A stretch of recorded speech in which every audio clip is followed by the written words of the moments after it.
శిరీష డల్గా ఉండడంతో మనోహర్ జ్యూస్ తీసుకొని వెళ్ళి ఆమె చేతికి ఇచ్చాడు.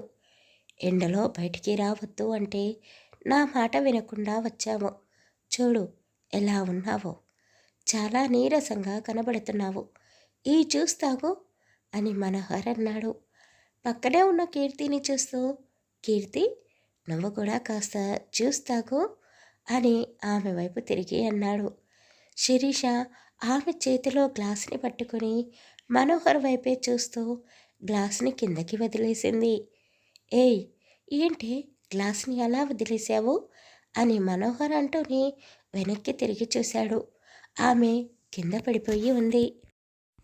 సిరి, సిరి, ఏమైంది అంటూ మనోహర్ భయపడుతూ ఆమె తలని అతని ఒడిలో పెట్టుకుని చెంపలపై తడుతూ ఆమెని పిలుస్తూ ఉన్నాడు. శిరీష ఒలుకు పలుకు లేకుండా ఉండడంతో మనోహర్కి ఏమీ తోచడం లేదు. సిరి, సిరి అంటూ ఆమెని చేతులతో ఎత్తుకుని పరుగులు తీస్తున్నాడు. వాళ్ళిద్దరితో పాటే ఉన్న కీర్తి ముందుగానే కార్ స్టార్ట్ చేసుకొని మనోహర్ దగ్గరికి వచ్చింది. కీర్తి డ్రైవ్ చేస్తూ ఉంటే మనోహర్ శిరీషని పసిపాపలా అతని ఒడిలో పట్టుకొని ఆమె అరచేతులని అతని చేతులతో రుద్దుతూ ఆమెకు వేడిని పుట్టిస్తూ ఉన్నాడు. కీర్తి, ప్లీజ్ కాస్త త్వరగా డ్రైవ్ చేయి, నా శిరీషకి ఏమైందో అర్థం కావడం లేదు అంటూ మనోహర్ భయపడుతూ ఉన్నాడు. అయ్యో మనోహర్, మీరు టెన్షన్ పడకండి. ఎండలో బయటికి వచ్చినందుకు శిరీష కళ్ళు తిరిగి పడిపోయినట్టుంది. మీరంతా భయపడకండి అని కీర్తి అన్నది. కానీ అతను ఆమె మాటలు పట్టించుకోకుండా శిరీషానే చూస్తూ అతని కన్నీళ్ళని రెప్పల చాటున దాచుకునే ప్రయత్నం చేస్తూ ఉన్నాడు. హాస్పిటల్కి చేరుకోగానే మనోహర్ స్టాఫ్ కోసం ఎదురు చూడకుండా స్ట్రెచ్చర్ వచ్చేదాకా ఆగకుండా శిరీషాని తీసుకొని లోపలికి వెళ్ళాడు. అతను చేసే హడావిడి వల్ల డాక్టర్స్ ఇబ్బంది పడుతున్నారు. చూడు మిస్టర్, మీరు మమ్మల్ని చాలా డిస్టర్బ్ చేస్తున్నారు. మీ వైఫ్కి ఏమీ కాలేదు. ముందు ఆవిడకి ట్రీట్మెంట్ స్టార్ట్ చేయనివ్వండి. కొన్ని టెస్టులు చేసిన తర్వాత ఆమెకు ఏమైందో తెలుసుకొని వివరంగా మీకు చెప్తాము. అంతవరకు మమ్మల్ని డిస్టర్బ్ చేయకండి. మీరు ఇలాగే గోల చేస్తే మిమ్మల్ని ఇక్కడి నుండి పంపించేయాల్సి వస్తుంది అని డాక్టర్స్ మనోహర్ చేసే హడావిడిని భరించలేక అతనిపై అరుస్తూ అన్నారు. అదేంటి డాక్టర్ అలా అంటున్నారు? తను పేషెంట్ కాదు, నా భార్య. ఉలుకు పలుకు లేకుండా అలా బెడ్పై ఉంటే నాకు ఎలా ఉందో మీరు అర్థం చేసుకోలేరు అని మనోహర్ గట్టిగా అరుస్తూ అన్నాడు. మనోహర్కి నచ్చ చెప్పే ప్రయత్నంలో డాక్టర్స్తో పాటు కీర్తి కూడా అలసిపోయింది. ఇక లాభం లేదు అనుకుని ఇంటికి కాల్ చేసి చెప్పింది. శిరీషకి ఏం జరిగింది అంటూ ఇంట్లో వాళ్ళందరూ కంగారు పడుతూ హాస్పిటల్ దగ్గరికి వచ్చారు. శిరీష అమ్మ, నాన్న, నానమ్మ కూడా హాస్పిటల్ దగ్గరికి వచ్చారు. ఒరే మనోహర్, ఏమైందిరా సిరికి అని భ్రమరాంబ గారు మనోహర్ భుజంపై చెయ్యి వేస్తూ అడిగింది. అమ్మమ్మ, గంట సేపటి నుండి వాళ్ళు శిరీషకు ఏవేవో టెస్టులు చేస్తూనే ఉన్నారు. కానీ తను మాత్రం ఉలుకు పలుకు లేకుండా అలా సైలెంట్గా ఉంది అంటూ మనోహర్ బాధపడుతూ అమ్మమ్మ చుట్టూ చేతులు వేసి ఒక చిన్న పిల్లాడిలా తల్లాడిపోతూ ఉన్నాడు. కొడుకు బాధని చూడలేక నరసింహ గారు మనోహర్ని కాస్త పక్కకు తీసుకుని వెళ్ళారు. అతను అలా వెళ్ళగానే డాక్టర్ వాళ్ళందరినీ పిలిచి శిరీష రిపోర్ట్స్ వచ్చాయి అని ఆమె ఎందుకు అలా పడిపోయిందో కారణం చెప్పింది. శిరీషకి మేలుకు రావడంతో ఒక్కొక్కరుగా వెళ్ళి ఆమెను పరామర్శించారు. శిరీష కళ్ళు తెరిచింది అని కీర్తి వెళ్ళి చెప్పడంతో మనోహర్ పరుగు పరుగున ఆమె దగ్గరికి వచ్చాడు. డాక్టర్ గారు కూడా శిరీష దగ్గరే ఉండడంతో ఆవిడ మనోహర్ వైపు కోపంగా చూస్తూ, ఏంటి మిస్టర్, ఇందాక హాస్పిటల్ మొత్తం గోల గోల చేసి అందరినీ డిస్టర్బ్ చేశావు. మరి నువ్వు చేసిన పని ఏంటి? నీ వల్లే నీ భార్య ఈరోజు ఇలా పడిపోయింది అని డాక్టర్ గారు చెప్పడంతో మనోహర్ శిరీష వైపే చూస్తూ ఉన్నాడు. ఆమె కళ్ళల్లో నుండి కన్నీళ్ళని కారుస్తూ ఉంది. భార్య ఏడవడం చూసి మనోహర్ భయపడిపోతున్నాడు. ఏం జరిగింది అని చిన్నగా అడిగాడు. ఏం జరిగిందా? చేసిందంతా చేసి ఏమీ తెలియని వాడిలా చిన్న పిల్లాడిలా నా కొంగు పట్టుకొని ఏడ్చావు కదరా. అయినా నువ్వేం చేసావో నీకే తెలీదా? నీ పిల్లాన్నే అడుగు చెబుతుంది. హే సిరి, వీడికి అర్థమయ్యేలా చెప్పు అని భ్రమరాంబ గారు బెడ్పై ఉన్న శిరీష వైపు చూస్తూ అన్నది. అవునవును, నువ్వు చెప్తేనే నీ భర్త వింటాడు. నీ మీద ఎంత పిచ్చి ప్రేమ ఉందో ఇందాకే తెలిసింది. నువ్వే చెప్పుకో అని డాక్టర్ గారు కూడా అన్నారు. అందరూ రూమ్లో నుండి బయటికి వెళ్ళగానే మనోహర్ శిరీష పక్కనే కూర్చుంటూ ఆమె చేతిని పట్టుకొని, సిరి, ఏమైంది? రాత్రి నిన్ను నేను చాలా ఇబ్బంది పెట్టాను కదా, అందుకేనా ఈరోజు నువ్వు అలా పడిపోయింది అని మనోహర్ అడిగాడు. ఆమె సైలెంట్గా ఉంది. బాధపడకు, ఇంకెప్పుడు నిన్ను ఇబ్బంది పెట్టను. ఇప్పటి నుండి నీ నీడను కూడా తాకాలి అంటే ఆలోచిస్తాను అని మనోహర్ అన్నాడు. శిరీష అతని మాటలు వింటూనే కళ్ళెల నుండి కన్నీళ్ళని బయటికి రానిస్తూ ఉంది. హే పిచ్చిదానా, ఎందుకే అంతలా ఏడుస్తున్నావు? చెప్పాను కదా నీ నీడను కూడా తాకను అని. ఓహో అవునా, అంటే నన్ను వదిలేద్దాము అనుకుంటున్నావా? అయినా బలవంతంగా పెళ్లి చేసుకొని నాకు తెలియకుండానే నన్ను నీ ప్రేమలో పడేసి ఇప్పుడు తల్లిని కూడా చేసి నాకు దూరంగా ఉంటాను అంటున్నావా? నిన్ను చూడకుండా, నీతో మాట్లాడకుండా, నీ చేతి స్పర్శ తాకకుండా నేను ఎలా ఉంటాను అనుకుంటున్నావు? అయినా నీకు ఇది న్యాయంగా అనిపిస్తుందా అని శిరీష ఏడుస్తూ అన్నది. ఆమె చెప్పిన మాటలు అతనికి అర్థం కాలేదు. కానీ ఆమె ఏడుస్తుంది అన్న బాధలో ఏదేదో మాట్లాడుతూ ఉన్నాడు. సిరి, అలా ఏడవకే, డాక్టర్ గారు ఏం చెప్పారో అది చెప్పు అని మనోహర్ ఆమె కన్నీళ్లను తుడుస్తూ అడిగాడు. శిరీష పైకి లేచి కూర్చొని తల కొట్టుకుంటూ, పెద్ద రౌడీలా పోజు కొడతావు, నేను చెప్పింది మాత్రం బుర్రకు ఎక్కించుకోలేదు, ఇందాకే చెప్పాను కదా అని శిరీష కోపంగా అన్నది. చెప్పవా? ఏం చెప్పావో నాకు అర్థం కాలేదు, మళ్ళీ ఒకసారి చెప్పవా అని మనోహర్ అడుగుతూనే ఉన్నాడు. అప్పుడే నర్సు వచ్చి, శిరీష, మిమ్మల్ని డాక్టర్ గారు పిలుస్తున్నారు అని పిలవడంతో ఆమె నర్స్ వెనకాలే డాక్టర్ గారి దగ్గరికి వెళ్ళింది. మనోహర్ శిరీషతో పాటే వెళ్ళాడు. ఆమె టాబ్లెట్స్ టైం ప్రకారం వేసుకోవాలి, మంచి ప్రోటీన్స్ ఉన్న ఫుడ్ తీసుకోవాలి అని జాగ్రత్తలు చెప్తూ ఉంది. మనోహర్ మాత్రం శిరీష ఏం చెప్పిందా అని ఆలోచిస్తూ ఉన్నాడు. మనోహర్ ముఖం చూస్తూ ఉంటే శిరీషకి నవ్వు ఆగడం లేదు. చీటీ తీసుకొని ట్యాబ్లెట్స్ కోసం వెళ్ళిన మనోహర్కి గోడపై అతికించి ఉన్న చిన్నపిల్లల బొమ్మలు చూడగానే శిరీష ఏడుస్తూ చెప్పిన మాటలు గుర్తుకు వచ్చాయి. వెంటనే ఆమె దగ్గరికి వెళ్ళి, సిరి, ఇందాక నువ్వు చెప్పింది నిజమేనా? నేను తండ్రిని కాబోతున్నానా అని ఆమె కళ్ళలోకి చూస్తూ అడిగాడు.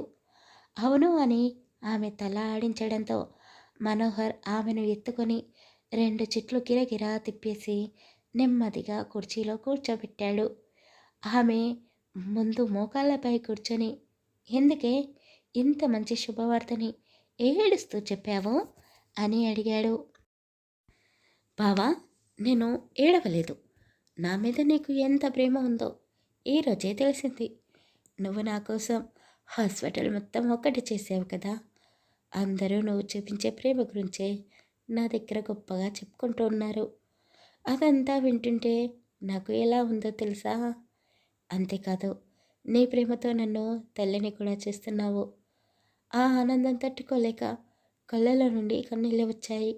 అది చూసి నువ్వు నేను బాధపడుతున్నాను అనుకున్నావు అని శిరీష చెప్పగానే మనోహర్ చాలా సంతోషపడుతూ ఆమెను గట్టిగా కౌకులించుకొని నుదుటిపై ముద్దు పెట్టుకున్నాడు. ఒరేయ్, ఇక చాలురా, ఇంటికి వెళ్దాం అని భ్రమరాంబ గారు అనగానే మనోహర్ పైకి లేచి అమ్మమ్మ అంటూ ఆమెని దగ్గరికి తీసుకొని ఆశీర్వాదం తీసుకున్నాడు. తండ్రి దగ్గరికి వెళ్ళగానే అతను కొడుకు కళ్ళల్లో ఉన్న సంతోషాన్ని చూసి చాలా సంతోషపడిపోయాడు. నాన్న, నువ్వు తాతయ్యవు కాబోతున్నావు అని మనోహర్ అంటూనే తండ్రి దగ్గర కూడా ఆశీర్వాదం తీసుకున్నాడు. పిల్ల పాపలతో ఎప్పుడూ మీ ఇద్దరే సంతోషంగా ఉండాలి అని నరసింహ గారు దీవిస్తూనే కొడుకుని గుండెలకు హత్తుకున్నాడు. అల్లుడిని కూతురిని మనసారా దీవించి కూతురు తల్లి కాబోతుంది అన్న సంతోషంలో కృష్ణయ్య మల్లీశ్వరి హాస్పిటల్ మొత్తం స్వీట్లు పంచిపెట్టారు. మనోహర్ డాక్టర్ గారి దగ్గరికి వెళ్ళి సారీ చెప్పి ఎలాంటి జాగ్రత్తలు తీసుకోవాలో అడిగి మరీ తెలుసుకున్నాడు. అందరూ కలిసి ఇంటికి వెళ్ళగానే గుమ్మం దగ్గరే శిరీషని ఆపేసి సౌమ్య, స్వప్న శిరీషకి దిష్టి తీసి లోపలికి తీసుకుని వెళ్ళారు. మనోహర్ శిరీషని సోఫాలో కూర్చోబెట్టి జ్యూస్ తీసుకుని రమ్మని చెప్పాడు. బావగారు, నేను తీసుకొని వస్తాను అంటూ స్వప్న వంటగదిలోకి వెళ్ళింది. మనోహర్ చాలా సంతోషంగా ఉంది. నువ్వు తండ్రికి కాబోతున్నందుకు అంటూ శారద గారు శిరీషకి మనోహర్కి అభినందనలు తెలిపి కోడలి వెనకాలే వంటగదిలోకి వెళ్ళింది. ఏంటి, జ్యూస్ చేస్తున్నావా? ఈరోజు నుండి 9 నెలల్లో నిండే వరకు ఆవిడకు సేవలు చేస్తూనే ఉండు. నీకు కాస్త కూడా జెలసీగా అనిపించడం లేదా? కనీసం మనోహర్ శిరీష కంటే ముందు నువ్వే శుభవార్త చెప్తావు అనుకున్నాను, కానీ ఆ ఛాన్స్ కూడా వాళ్ళకే ఇచ్చేసావు. నీ వల్ల నా కొడుకు చాలా ఇబ్బందులు పడుతున్నాడు అని శారద గారు శిరీష తల్లి కాబోతుంది అన్న విషయాన్ని తట్టుకోలేక స్వప్న మీద అరుస్తూ ఉంది. ఆ రోజు శిరీష అమ్మ, నాన్న కూడా ఇంటికి వెళ్లకుండా అక్కడే ఉన్నారు. మనోహర్ చాలా జాగ్రత్తగా శిరీషను చూసుకుంటూ ఉంటే స్వప్నకి బాధగా అనిపించింది. రఘు ఎందుకు నాతో ఇలా ఉండడు అని మనసులోనే బాధపడుతూ ఉంది. అన్నయ్యకి వదిన అంటే ఎంత ప్రేమ! నన్ను చేసుకోబోయేవాడు కూడా మనోహర్ అన్నయ్యలాగే ఉండాలి అని సౌమ్య కూడా వాళ్ళిద్దరి మధ్య ఉన్న ప్రేమను చూసి మనోహర్ లాంటి భర్త దొరకాలి అని అనుకుంటూ ఉంది. మనోహర్, నిన్ను చూస్తుంటే నాకు చాలా సంతోషంగా ఉంది. శిరీష, నిన్ను చూస్తుంటే మాత్రం నాకు చాలా జెలసీగా ఉంది. నువ్వు చాలా లక్కీ. మనోహర్ లాంటి భర్త దొరికాడు. ఇప్పటికైనా ఏ మాత్రం ఛాన్స్ ఉన్నా నేను మనోహర్ని చేసుకోవడానికి రెడీగా ఉన్నాను అని కీర్తి అనగానే మనోహర్ నవ్వుతూ శిరీష కళ్ళలోకి చూస్తూ ఛాన్స్ ఉంటే ఖచ్చితంగా నీకే చెప్తాను, కానీ శిరీష ఆప్షన్ కాదు, ఛాన్సే కాదు, నా జీవితం.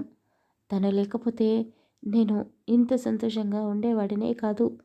శిరీష వల్ల నేను చాలా మారాను అని మనోహర్ అన్నాడు. ఇంటికి అందరూ ఒకే చోట ఉన్నారు అని రఘు లోపలికి వస్తూ అడిగాడు. అన్నయ్య, వచ్చావా? నెక్స్ట్ నువ్వే మాకు గుడ్ న్యూస్ చెప్పాల్సింది. మనోహర్ అన్నయ్య తండ్రి కవ్వుతున్నాడు అని సౌమ్య చెప్పగానే యాదగిరి చాలా కోపంగా స్వప్న వైపు చూస్తూ, రఘు, ఏంటిరా ఇలా జరిగింది? కనీసం పిల్లల విషయంలోనైనా నువ్వే ఫస్ట్ ఉంటావు అనుకున్నాను. నీకు పుట్టబోయే పిల్లలు ఈ ఇంటికి పెద్ద మనవడి స్థానంలో ఉండాలి అనుకున్నాను. ఇప్పుడు ఆ ఛాన్స్ కూడా లేకుండా పోయింది అని కోపంగా అంటూ అక్కడ ఉండలేక తన గదిలోకి వెళ్ళిపోయాడు. పద్మాని చిన్న పిల్లల ఎలా చూసుకుంటున్నారో ఇప్పుడు శిరీషని కూడా అలాగే చూసుకుంటున్నారు. బాబు, నీకు బయటి పనులు చాలా ఉంటాయి. కొద్ది రోజులు శిరీషని మా ఇంటికి పంపించండి అని మల్లీశ్వరి మనోహర్ని అడిగింది. అతను శిరీష వైపు చూశాడు.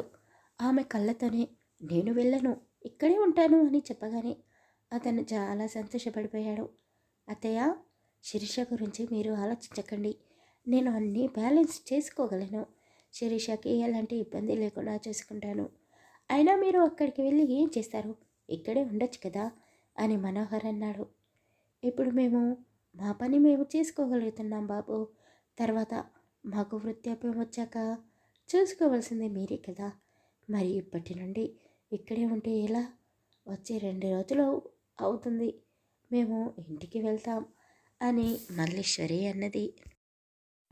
వాళ్ళందరూ కలిసి మాట్లాడుకుంటూ ఉండగానే విషయం తెలుసుకున్న శోభారాణి స్వీట్స్ బాక్సులతో, పళ్ళు బట్టలతో శిరీష దగ్గరికి వచ్చింది. ఆవిడని ఇంట్లో చూసి శారద గారు చాలా కోపడ్డారు. శోభ గారు తెచ్చిన స్వీట్స్ని శిరీషకి ఇచ్చి వాళ్ళిద్దరినీ ఆశీర్వదించింది. సౌమ్యాని దగ్గరికి తీసుకుని ఏం చదువుకుంటున్నావు అని అడిగి తెలుసుకుంది. సౌమ్య ఆవిడతో మాట్లాడుతూ ఉంటే రఘు కాస్త గట్టిగా అరిచి సౌమ్య ఆవిడ నుండి కాస్త దూరం జరిగేలా చేశాడు. ఎందుకని ఈవిడని చూస్తుంటే నాకు బాధగా అనిపిస్తుంది, ఈవిడతో ఉంటే మా అమ్మ దగ్గర ఉన్నట్టుగానే అనిపిస్తుంది అని సౌమ్య మనసులోనే అనుకుంటూ శోభారాణిని గమనిస్తూ ఉంది. ఈ రోజుకి స్టోరీ ఇంతేనండి. కథ నచ్చితే లైక్ చేసి కామెంట్ చేసి ఛానల్ని సబ్స్క్రైబ్ చేసుకోండి. నాకు బాగా జలుబు చేసింది, గొంతు కాస్త నొప్పిగా ఉంది, అందుకే వీడియో నిన్న పెట్టలేకపోయాను. ఈరోజు కూడా నా వాయిస్ అంతగా బాగాలేదు, కానీ అడ్జస్ట్ చేసుకోండి. Thank you for listening. Bye bye.